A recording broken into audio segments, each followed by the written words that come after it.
You probably shouldn't buy the new iPhone 12, and I'm going to tell you exactly why in this video. What's poppin' YouTube? Michael here. Today, we're going to be reviewing the new Apple iPhone 12. Now, before we start this review video, let's go back a few years to around 2007 and 2008. Now, it was around that time frame when I got my first Apple product, the iPod Touch 2G. The iPod Touch 2G is what made me fall in love with Apple. Ever since I had this device, I've always enjoyed the products and the designs they make, the ecosystem that they've built. They were constantly innovating with design and software, and their products just kept getting better almost year after year. And while that's still largely true today, the pace of how quickly things are getting better has drastically slowed down. So I want you guys to keep that in mind as I'm doing this iPhone 12 review. Let's jump into the actual iPhone 12 review and talk about the different phones that we have. We actually have 4 new phones here. The first one is the $700 iPhone 12 mini. You also get the $800 iPhone 12, the $1,000 iPhone 12 Pro, and then the $1,100 iPhone 12 Pro Max. I did do 2 unboxings of these phones. Actually, we have an iPhone 12 and then I have an iPhone 12 Pro Max, so be sure to check those out if you haven't. I'll leave links down in the description as well as an iCard up here. And while we have 4 new models of iPhones, there's really only 2 different phones, and that comes down to the iPhone 12 mini, the iPhone 12,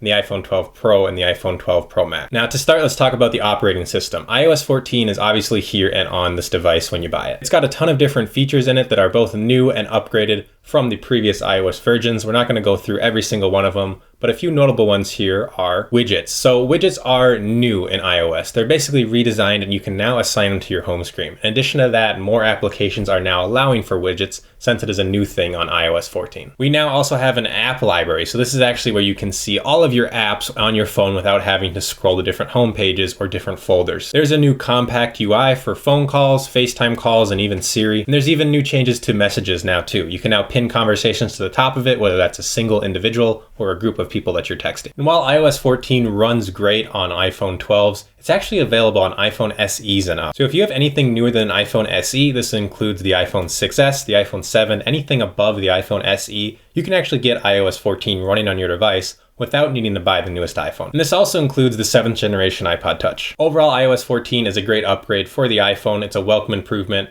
but it's not a reason for you to buy an iPhone 12. Let's talk about the design next. All iPhone 12 models have a new squared off design, and this was a very welcome improvement in my personal opinion and for most people on the internet who have had these phones. I'm not even sure why Apple ever went with the more rounded edges design in previous generations iPhones. It just doesn't feel as well, it's more slippery. On the iPhone 12 Pro models, you'll get a stainless steel squared off edge. And those stainless steel edges are a bit more prone to fingerprints, but you'll probably be throwing a case on this anyway, so not a huge deal. Just something to note, the iPhone 12 and 12 mini do not have stainless steel edges though. Other notable improvements on the design include a new 5G antenna as well. This is again across all iPhone models, doesn't matter if you get the Pro or just the 12. And then we do still have Apple's Lightning port on here. Again, there's USB-C on their Macs and on their iPad, but not on their iPhone. Probably never gonna get it, let's just be honest. I would really like to see USB-C on an iPhone going forward, but we do not have it here. All iPhone 12 models also include the new Magsafe Charger, so this is a magnetic strip on the back of the iPhone where you can attach accessories and chargers to. All models also feature both ultra-wide and wide lenses built into them, as well as night mode photography. They also feature Dolby Vision HDR video recording, and this is again across all iPhone 12 models. In addition to that, they have these new OLED screens built into every single model. Previous generation iPhone 11s, you had an LCD screen. You now have an OLED screen no matter what iPhone 12 model you decide to purchase. We also have ceramic shield glass built in now to all models. This will offer 4 times more drop protection, which is a 400% improvement, statistically speaking. Again, though, this is just drop protection. This isn't going to necessarily make your device any less prone to actually getting scratches on the glass. I personally decided to put a screen protector on my iPhone. I actually did a video about that. I'm rocking the ladder case screen protector, so be sure to check out that video if you're interested in a screen protector for your phone. So that's everything that the iPhone 12 has built into it across models. Let's talk about what's specifically different between the Mini, the 12 Pro, and the 12 Pro Max. Let's start with the Mini. The Mini has a 5.4 inch screen with 479 pixels per inch, or PPI. PPI basically just means better resolution. The more pixels that are compact into an area, the better the screen will look overall. The Mini also has 4 gigabytes of RAM and a 2,227 milliamp hour battery. Now that battery should allow you to watch about 10 hours of streaming video, 15 hours of watching downloaded videos directly onto your iPhone, or about 50 hours listening to audio. Now, switching to the iPhone 12, you'll actually get a 6.1-inch screen at 460 pixels per inch. So this is about 3.5% less pixels per inch than the iPhone mini. Probably won't be able to notice it a lot, but technically the iPhone mini has a bit better resolution than the 12. The 12 is also going to get 4 gigabytes of RAM, but you actually have a smaller battery as opposed to last year's iPhone 11. The 12 has a 2,851 milliamp hour battery, which is bigger than the mini, but it's actually smaller than the iPhone 11's 3,110 milliamp hour battery. But the 12's battery is about 22% bigger than the 12 mini, and that should allow you to get about 11 hours of streaming video, 17 hours watching downloaded video, and 65 hours listening to audio. So let's talk about the 12 and the 12 mini here real quick. Really what you should decide is what screen size do you want and how important is battery for you. If you can deal with a smaller screen as well as a smaller battery, the iPhone 12 mini will be a good option for you. It's also cheaper. But if you want a larger screen and a better battery, the iPhone 12 is the one you should go with. Now let's get into the iPhone 12 Pro model. This is where things get a little more different, and we should use the term Pro here pretty lightly. So what's different between the 12 mini, the 12, and the iPhone 12 Pro and Pro Max? Well, with the iPhone 12 Pro, you'll get the same screen and same battery as the iPhone 12. Now, the one thing to note here is that although the iPhone 12 and the iPhone 12 Pro have the same battery, the 12 Pro is actually going to perform slightly worse in terms of battery life because it's powering all these other Pro features. Now, Apple claims it'll be the exact same streaming time for watching video and watching downloaded video, listening to audio, but reviews have shown that that's just not necessarily true. You do get 6 gigabytes of RAM with the iPhone 12 Pro. You do get a telephoto lens on the Pro model as opposed to the 12 and 12 mini. And you also get video recording up to 60 frames per second at Dolby Vision HDR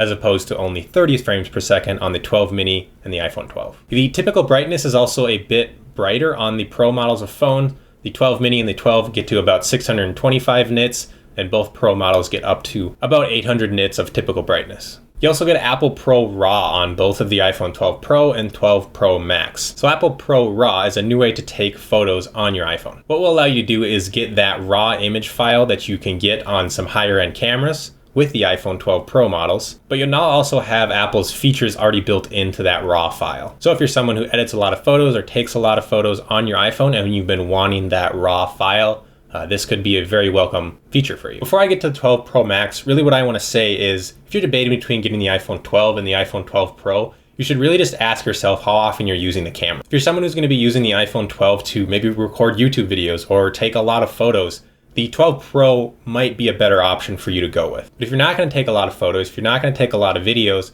the iPhone 12 is cheaper and probably going to be a better option for you. The biggest difference other than the cameras is the 4 gigabytes and 6 gigabytes of RAM. You do get 2 extra gigabytes of RAM with the Pro model, but you're probably not going to notice a huge difference with that. If you end up keeping the phone for multiple years, maybe 3, 4, 5 years, software will become more optimized and eventually require more RAM on mobile phones. So I guess you could make that argument that the 2 gigabytes of RAM is worth the extra few $100. But in my opinion, I would say just stick with the iPhone 12. If you're going to be taking a lot of photos or filming a lot of videos, that's when you should go with the iPhone 12 Pro. So that brings us to the iPhone 12 Pro Max. There's pretty much 3 key differences here: a bigger screen, a bigger battery, and a few camera improvements. So on the iPhone 12 Pro Max, you'll actually get a 6.7-inch screen at 458 pixels per inch. This is about 0.5% less pixels per inch than both the 12 Pro and just the 12, and nearly 4% less pixels than the 12 mini. Again, probably not something you're going to notice unless you're really looking for it, but technically, the iPhone 12 mini does technically have the best screen, which is kind of interesting to say because it's also the cheapest and not the Pro model. Regardless though, I wouldn't have the pixels per inch be your reason for not getting a Pro phone or not getting a Max phone. Probably not going to notice it. The big thing here, and the thing that I love, is not only the screen size. I love having as big a phone as I can get. I have large hands. I like having a big phone and a big screen. But the biggest thing here is the battery in the iPhone 12 Pro Max is an absolute beast. It is 3,687 milliamp hours, and it lasts me all day, and I usually finish the day with more than 50% battery. With this big battery, you can get up to 12 hours of streaming video, 20 hours of watching downloaded video on your phone, and about 80 hours of listening to audio. With the 12 Pro Max, you'll get a 5x optical zoom range as well. You also have a sensor shift optical image stabilization built into the cameras as well. Basically, this means the images will just become a little more stable as opposed to the other iPhone 12 and 12 Pro models. Point I want to get across with the iPhone 12 Pro Max is though, you should only get the iPhone 12 Pro Max if you're someone who needs or wants a bigger screen and needs or wants a bigger battery. So earlier in the video when I said you probably shouldn't buy the new iPhone 12, now I can pretty much explain why. As I mentioned earlier in the video, I first got into Apple products around 2007 or 2008 with the iPod Touch 2G. And year after year, Apple would always make these drastic improvements that always made me want the next year's model that much more. But I've started to notice with the iPhone recently, and not just the iPhone, Google and Samsung are also guilty with this, but the improvements year to year are starting to become significantly less impressive. The more notable improvements we're starting to see year to year now are the computing power built into the actual phones themselves, so the CPU and the GPU. But is it worth the upgrade? Is it worth spending hundreds of dollars and losing hundreds of dollars even if you resell your old iPhone just to get a slightly better CPU and a slightly better graphics processor? In my opinion, it's just not worth it anymore. In fact, if you're wondering if you should buy an iPhone 12, I would say if you have an iPhone 11, an iPhone XS, or even an iPhone 10, you should probably just hold out until there's a bit more features on the next generation iPhone. If you're someone who's using an Android phone and you just want to switch over to iOS, this is a good opportunity to do so. This is, I believe, a better upgrade than previous iPhone 11 upgrade. I felt like the XS to the 11 just wasn't that big an upgrade. It was mainly just cameras. At least from the 11 to the 12, we have that OLED screen. We have 5G built into it, which will help future-proof your phone if you plan on having it for quite a long time. And at least we have that new squared-off design, which is much nicer to hold in the hand. But it's hard for me to recommend anyone buying this phone if you have an iPhone 10